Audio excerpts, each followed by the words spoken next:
مجلس رابطہ کے تحت مختلف شخصیات سے ملاقات کا سلسلہ باب المدینہ کراچی پاکستان میں۔ اسلامی بھائیوں نے ڈپٹی کمشنر سینٹرل سید محمد افضال سے ملاقات کی۔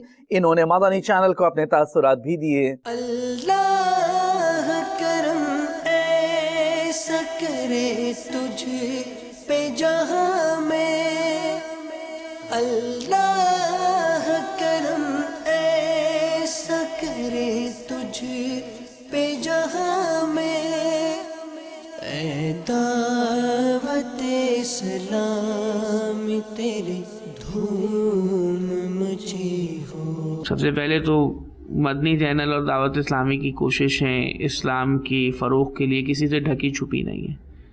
اس چینل کے ذریعے مذہبی معلومات عام لوگوں تک پہنچتی ہیں۔ بہت سارے سوالات ہر انسان کے دل میں ایسے آتے ہیں، ہر انسان کی خواہش ہوتی ہے کہ اپنے رب کو، اپنے مذہب کو بہتر سے بہتر پہچان سکے، اس کے بارے میں زیادہ معلومات اکٹھی کر سکے۔ تو مدنی چینل کی کوششیں اس زمن میں بہت احسن ہیں اور بہت لوگوں کے لیے آسانی کا باعث بنی ہے۔ مدنی چینل کا کردار جو ہے وہ سب کے سامنے ہے کہ لوگوں کو آسان کر کے مذہب کی معلومات پہنچانا کہ وہ اپنے رب کو بہتر سے بہتر پہچان سکیں۔ اللہ کرم ایسا کرے تجھ پہ جہاں